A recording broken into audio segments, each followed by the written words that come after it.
Bismillah, walhamdulillah, wassalatu wassalam ala rasulillah, amma ba'd. Nama saya Ahmad Tarigan. Dulu sebelum Islam, nama saya Christian Tarigan. Setelah masuk Islam, berganti menjadi Ahmad Tarigan. Ayah saya adalah seorang pendeta dan membangun gereja di Kabupaten Kabung, di daerah Kabung, Sumatera Utara, Brastagi. Dan saya itu ada 6 bersaudara.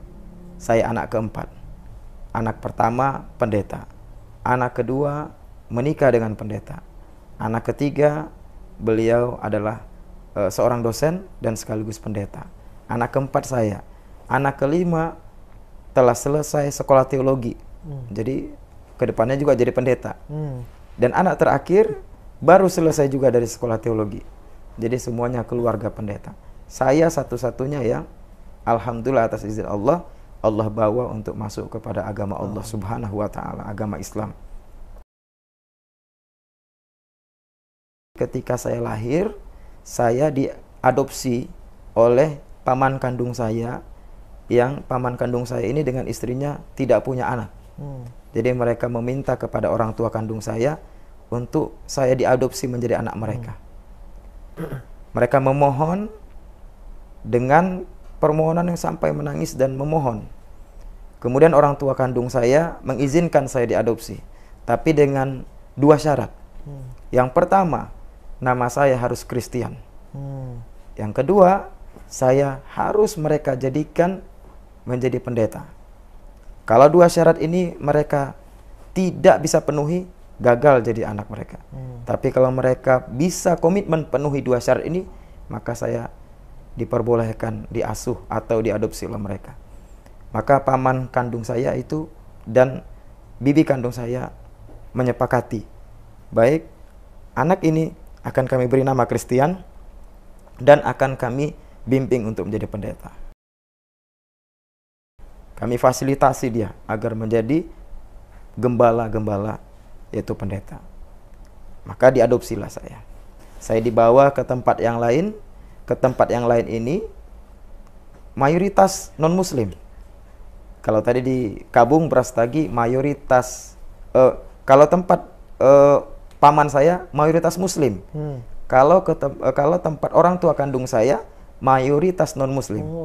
Maka saya dibawa oleh paman kandung saya mayoritas muslim. Disitulah perjalanan saya kemudian berdekatan dengan kaum muslimin. Ketika SMP, saya sekolah di sekolah Katolik.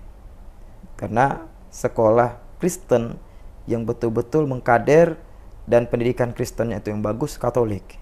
Meskipun paman kandung saya dan orang tua kandung saya Protestan, tetapi saya disekolahkan di sekolah Katolik. Di sekolah Katolik, saya menyadari ternyata mengapa ada perbedaan antara kitab orang Katolik dan Protestan. Jumlah Injil atau surat di kitab Katolik, Alkitab Katolik itu lebih banyak jumlah Injilnya dibandingkan Protestan.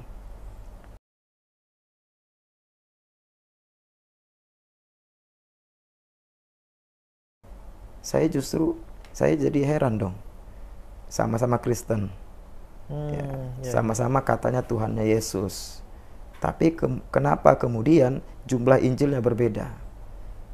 Kalau Injilnya Katolik yang benar, berarti Injilnya Protestan ada pengurangan dong.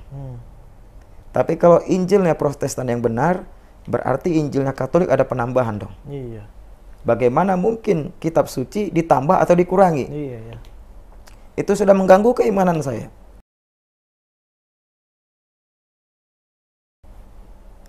Lalu kemudian tata cara beribadah yang sangat berbeda. Dalam Katolik, yaitu ketika kita masuk gereja, sebelum kita masuk, kita harus ambil air suci. Nah, itu tanda salib dulu. Atas nama Bapa, Putra, Roh Kudus, amin. Lalu kita sujud dulu ke Bunda Maria, patung Bunda Maria, patung Yesus, baru kita duduk. Dan itu tidak saya temukan di Protestan.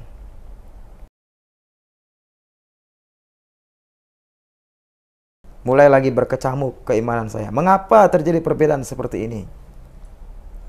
Dan banyak lagi perbedaan. Akhirnya ketika saya tamat SMP, saya masuk SMA. Dan SMA ini saya memilih SMA negeri. Padahal orang tua, paman kandung saya mengadopsi saya itu meminta, mensugesti atau memaksa saya untuk masuk lagi SMA Katolik. Tapi saya tetap kekeh untuk masuk negeri. Nah, ini jalan Allah sebenarnya. Jadi tanpa tahu paman kandung saya dan orang tua saya kandung di Brastagi, saya secara sembunyi-sembunyi ikut tes ujian masuk SMA negeri. Dan alhamdulillah lulus. Alhamdulillah. Lulus. Jadi saya bilang sama ayah saya, bapak saya kan, yang mengadopsi saya ini, saya sudah lulus, jadi mau gimana lagi?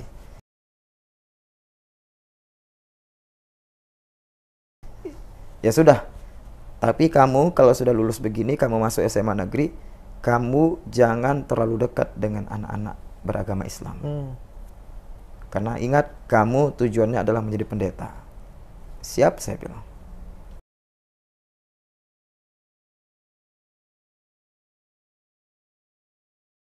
Masuklah saya SMA negeri. Nah, untuk informasi, sebelumnya ketika saya non-muslim itu, saya mendengar sering sekali saya disugesti oleh orang-orang Kristen, oleh pendeta-pendeta bahwa Islam itu agama teroris. Islam itu agama radikal. Islam itu agama kekerasan. Itu yang saya terima dari orang-orang Kristen pada saat itu. Tetapi sebaliknya ketika saya masuk SMA, ketika saya berteman dengan orang Kristen, dan saya juga berteman dengan orang Islam, saya perhatikan, kok orang Islam justru tidak menunjukkan kekerasan yang disampaikan kepada saya bahwa Islam itu agama kekerasan. Justru saya lihat agama Islam itu humble, berteman dengan baik, ramah, dan mereka ya bagaimana berteman biasanya. Jadi saya mulai ragu, ini jangan-jangan saya dibohongi nih sama para pendeta ini.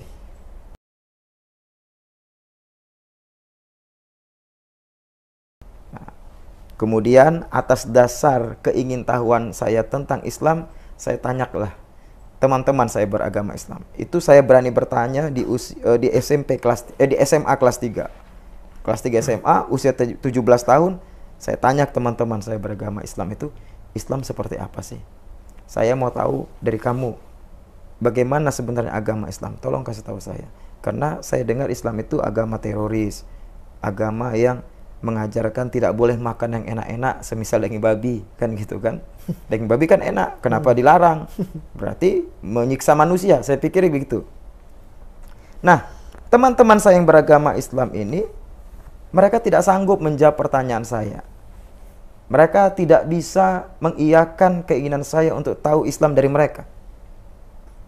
Tetapi mereka katakan, Christian gini aja dah.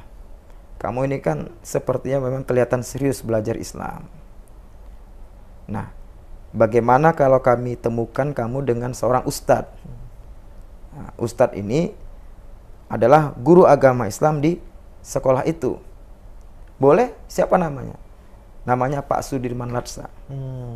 Nah, inilah awalnya saya akan menemukan hidayah atas izin Allah. Maka di setiap doa saya berdoa, ya Allah, berikanlah karunia keberkahan usia kepada Ustadz Sudirman Latsa. Amin ya Allah. Berikanlah kelapangan rizki pada beliau karena telah menjadi jalan hidayah buat saya.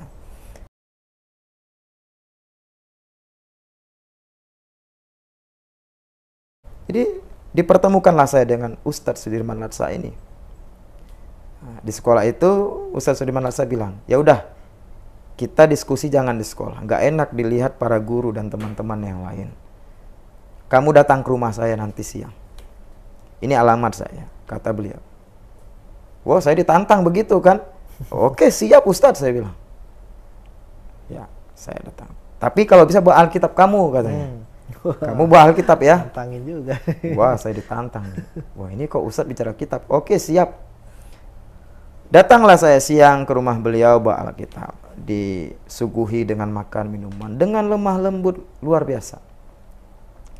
Sedikit pun tidak ada ciri-ciri yang katanya teroris, Islam itu kekerasan. Tidak ada. Justru ditampilkan adalah bagaimana menyambut tamu. Walaupun berbeda agama. Tetapi karena kamu tamu saya muliakan. Itu yang saya lihat. Waduh, luar biasa. Makan dulu, makan. Silahkan nikmati apa yang ada. Wah, luar biasa sekali nih. Setelah makan, setelah santai, minum, santai, ya udah, mulailah diskusi. Kamu pengen tahu tentang agama Islam, tetapi di kesempatan ini saya juga akan gali tentang Kristen di hadapan kamu. Loh, Ustadz kenapa berbicara Kristen? Ya, karena saya selain paham Islam, karena saya Ustadz, tapi saya juga belajar tentang agama Kristen yang menguatkan keislaman saya. Wah, saya kaget. Lah, Ustadz belajar Kristen yang menguatkan Islam Ustadz? Iya benar, katanya. Sebentar. Dia masuk ke kamar, dia keluarkan Bible yang sama dengan Bible saya. Alkitab saya sama. Lah, Ustadz, kau baca Alkitab? Iya, saya baca Alkitab. Dengan membaca Alkitab menguatkan saya tentang Islam. Terjadilah diskusi yang panjang.